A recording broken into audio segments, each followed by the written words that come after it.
नमस्कार दोस्तों। आज का टॉपिक है प्लाज्मा थेरेपी या कन्वालेसेंट प्लाज्मा थेरेपी। तो पहले हमें समझना होगा कि प्लाज्मा क्या है। लिक्विड फ्रैक्शन ऑफ ब्लड, जो तरल पदार्थ है खून का, उसको प्लाज्मा कहते हैं।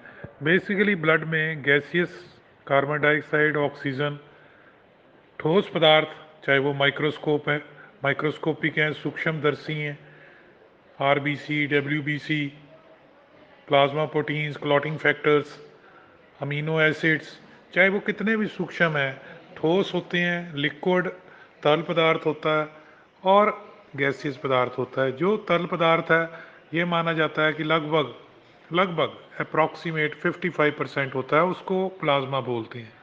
अब प्लाज्मा में से क्लॉटिंग फैक्टर फिब्रिनोजन निकाल दिया जाए तो वो सीरम बन जाता है, यानी कि blood minus clot is equal to serum. तो प्लाज्मा और सीरम में थोड़ा सा डिफरेंस है।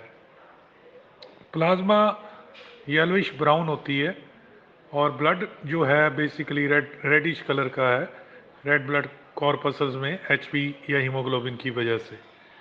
अब नेचुरली ये जो प्लाज्मा कन्वेलेसेंट थेरेपी है, कन्वेलेसेंट का मतलब है कि जो रिकवर हो चुका हो, जो आजकल वायरस चला हुआ है उससे वो रिकवर हो चुका हो, उसके संदर्भ में कह रहे हैं।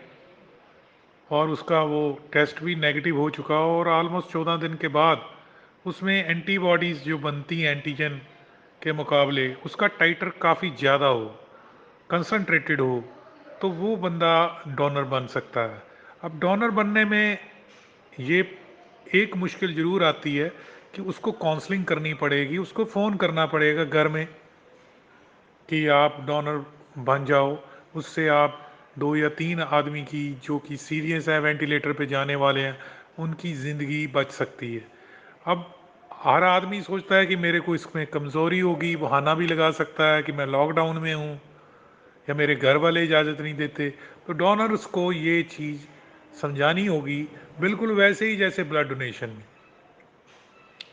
एक जो डोनर है वो ऑलमोस्ट 10 या 12 दिन में दोबारा भी डोनेट कर सकता है। उसकी प्लाज्मा में एंटीबॉडीज़ होती हैं जो कंसर्न्ड वायरस, जो कि लॉकडाउन का कारण बना हुआ है, तो एंटीबॉडीज़ के टाइटर्स उसमें होंगे, तो वो उसके बाद भी दे सकता है।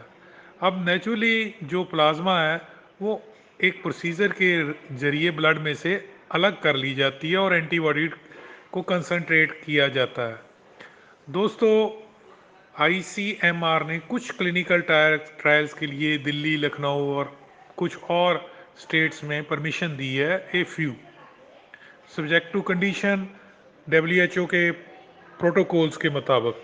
और जो डब्ल्यूएचओ जो कह रहा है उसका लेटेस्ट जो वर्जन है उसके मुताबिक कि कहा नहीं जा सकता कि जो बंदा एक बार पॉजिटिव था और अब रिकवर हो गया है, तो हम कह नहीं सकते, और इतना रिसर्च नहीं है कि वो दोबारा इन्फेक्शियस या स्कर्मिक नहीं होगा।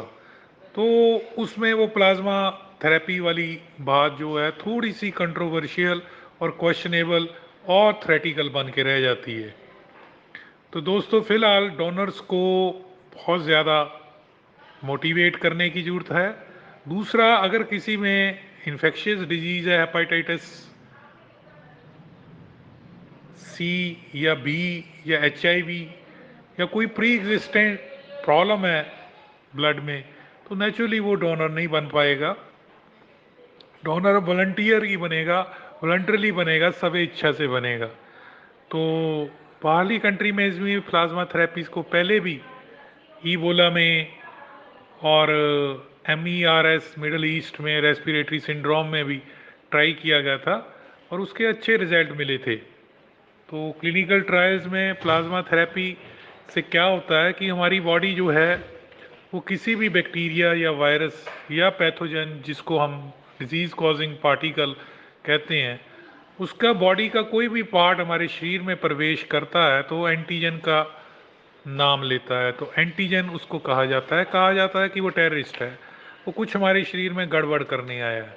तो हमारी बॉडी एक्टिवली इम्यून सिस्टम उसके अगेंस्ट कुछ दिनों में एंटीबॉडी बनाती है, तो उसको एक्टिव इम्यूनिटी कहते हैं, यानी कि वो हमारे शरीर ने बनाई उससे बीमार होके या उसका कोई वैक्सीन लेके। फिलहाल वैक्सीन तो आई नहीं, तो नेचुरली ये एक एक्टिव इम्यूनाइजेशन डायरेक्ट बीमार होके ही एक्टिव इम्यूनाइजेशन आती है।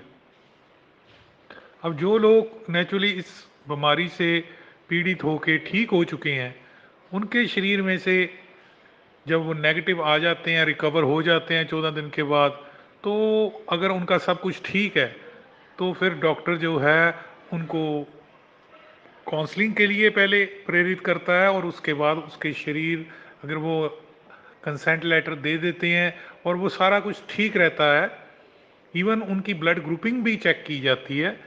हालांकि ब्लड ग्रुपिंग से इतना ज़्यादा कोई कॉन्ट्राइंडिकेशन नहीं है, मगर फिर भी सेफ साइड से उनकी ब्लड ग्रुपिंग भी ली जाती है, और उसमें से प्लाज्मा निकाल के एंटीबॉडीज़ को कंसंट्रेट करके कंसर्न जो इन्फेक्टेड पर्सन है, जो वेंटिलेटर पे जाने वाला है या बीमार है, उसको दिया जाता है। तो जितने ट्रायल्स हुए हैं इंडिया में, तो उसमें से काफ़ी अच्छा रिजल्ट मिलने जा रहा है, जिससे पेशेंट की रिवर्सल हो रही है।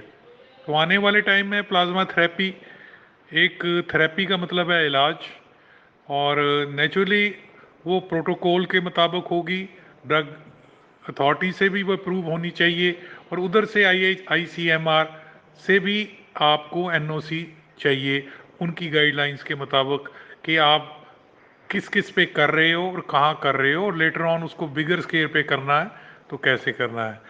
तो दोस्तों, एक चीज़ याद रखिए कि हम जो भी अवेयरनेस एजुकेशन किसी भी फिजिशियन लेवल की देते हैं, तो ये डिस्क्लेमर है कि ये एजुकेशनल अवेयरनेस ऑडियो है। इसमें हम कोई भी क्लेम नहीं करते मेडिकल के हिसाब से, तो आप इसके बारे में, ये ना ही मेडिकल एडवाइस का सब्स्टिट्यूट है, ये जस्ट फॉर एजुकेशनल पर्पस आपको अवेयरनेस है। धन्यवाद दोस्तों, अगर अच्छा लगा तो लाइक करना, सब्सक्राइब करना और शेयर करना, क्योंकि ये टॉपिक बहुत सारे स्टूडेंट्स ने ये कहा है कि हमें नर्सिंग में भी और आने वाले एग्ज़ाम में भी और नैनी वाले में भी और जितने पैरामेडिकल और लाइट हेल्थ कोर्सेज हैं उसमें ज़रूर हिट करेगा। तो एटलीस्ट हमें इसके बारे में पता हो कि प्लाज्मा थेरेपी क्या चीज़ है, और जो टीवी पे दिखाया जा रहा है, तो नेचुरली हमें पता होना चाहिए कि प्लाज्मा थेरेपी होती क्या है। धन्यवाद दोस्तों।